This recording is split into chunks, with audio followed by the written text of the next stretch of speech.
In cancer, the main cause is a particular larval stage of a parasite. That you know. You haven't seen it, but in the next few years you may have a chance to see it. Our patients often bring in their specimens, and some of them are correct.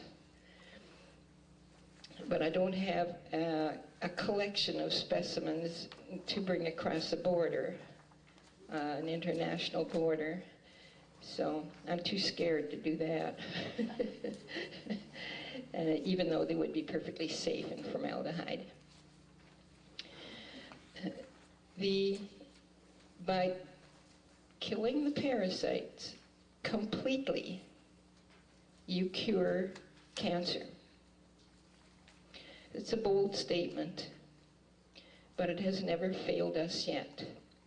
When our system fails, it's because the patient has not been able to get rid of all of the larval stages, which are unfertilized eggs, fertilized eggs, the little things that come out of the eggs, the little things that come out of the little things, and the other things that come out of those things. It's a very complicated life cycle. And then eventually things that swim around and things that develop a more concrete kind of stage called metacercaria inside of a little hard shell. And then they hatch again. And it goes very quickly in the body because we're always eating their food. They live with us because we eat their food. And if you have the handout called New Concepts, one of the pages will tell you what the foods are of certain parasites, because we are heavily parasitized beings, because we're big. One of those pages will say parasite requirements. Can you locate that one? Parasite essential foods. And for the parasite Fasciolopsis busci, which is the cause of cancer, it requires a member of the onion family. And even though you stop eating onions, which helps a lot, there are the members of the onion family that this thing's different stages needs are in a lot of other foods too. And we can't stop eating everything. Now, the cancer itself is quite easy to cure, but getting rid of the illness is still a different problem. That's what I came to tell you. We are all ill. We lack wellness. And this parasite and other parasites have taken advantage of that. That is why we don't have nearly the immune power of our pets. Cats and dogs and other animals have much more immune power than we do. And we have been going down steadily, and we don't know the answer. But I think I came upon the answer. The answer is radioactivity. We are all eating and drinking radioactive water and food without knowing it.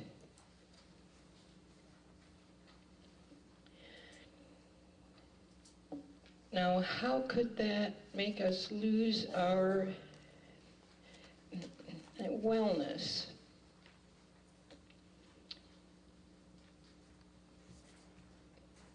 I have only found one way so far, but it is the beginning of this whole project, because I perceive lack of wellness a much bigger problem for us than a specific disease like cancer or diabetes or any of the other diseases. Chronic bone disease is one of them, and that gives us all our arthritis and so forth.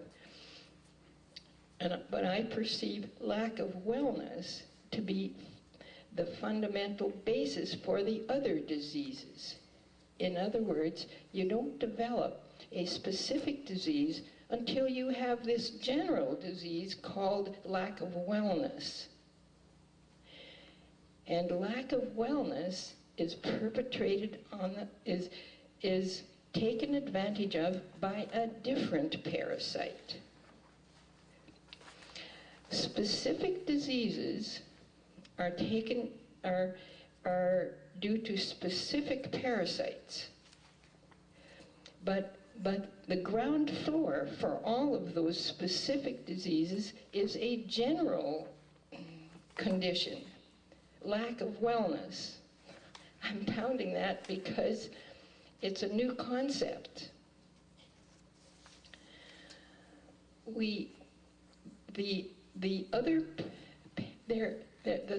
The shocker is that it is still a parasite that delivers to us lack of wellness, and it is fasciola, not fasciolopsis. Now, I had seen in the dairy magazines already maybe 2 or 3 years ago that the most prevalent parasite in the USA for the whole animal industry is fasciola.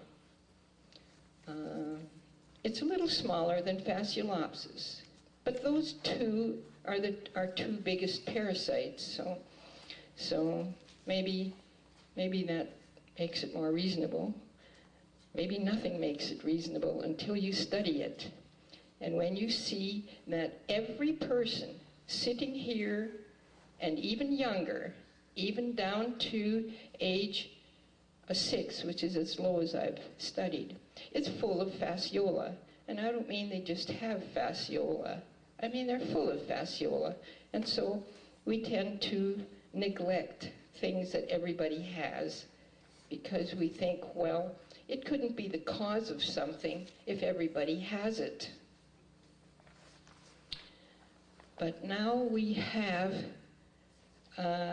some data. I have some data that shows that if you get rid of fasciola, your wellness comes back. One thing at a time. You can't kill fasciola very quickly, or you will be sicker than sick, because you have so much of it. There's fasciola not where it ought to be, in the liver. When fasciola has combined its forces, just accidentally, with radioactivity, the same thing happens as in cancer. The eggs, particularly the unfertilized eggs of the parasite, act like distributors of radiation. We all get exposed to radiation, and then again we see this human phenomenon of thinking, well, it couldn't be so bad since everybody has it. But we all have radiation in us because we live on a radioactive planet. Underneath the ground is uranium in very many places. Perhaps over half of our residences are getting radon into them in pretty decent amounts, indecent amounts. And if you go to the last page of the handout, you'll see what we are getting.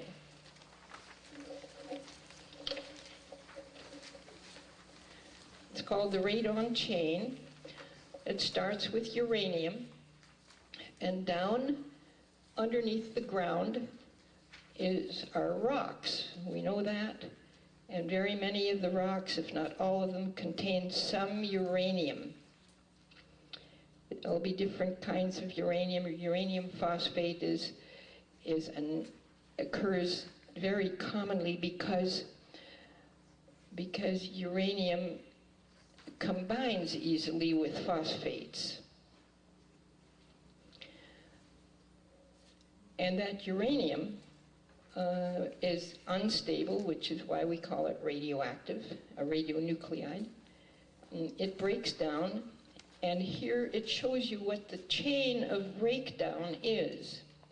So from your one uranium, you get another compound, which is radioactive, and then from that, you get another one that's radioactive, and from that, another one. Can you track that chart there, or that table, and see how it's happening? Some of them break down very quickly, like in minutes, and others take years and years and years, and for that, you use the term half-life, so you get an approximate idea of how long-lived it is. And one of those is radon, a gas. From uranium, you get different things, and one of them is radon, a gas. And gases go up, and they come into your house. Sometimes in large amounts, and sometimes not.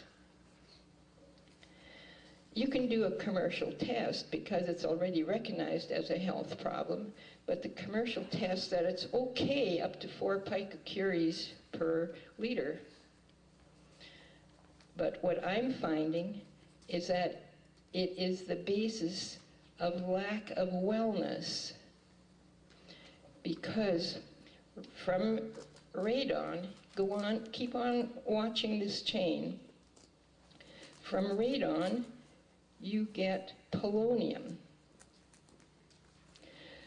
a very, very short-lived one, maybe just seconds, because that then goes to another item. And then you get radioactive lead. That PB there is lead. And then you get radioactive bismuth and radioactive polonium again, a different one. They're called isomers. And then lead again, and then another kind of bismuth. All of them radioactive, and all of this is happening on the dust particles in your house. So that a little dust particle has a bunch of these. And where it lands, nobody knows. But who is picking it up but the unfertilized eggs of these parasites and the bacteria? The 2 worst bacteria in cancer patients and other people who are quite ill from anything are E. coli and Salmonella. They carry these radioactive elements on them and distribute them to every place in your body, because that's where they go. They go through the blood and the lymph and circulate the radioactive elements.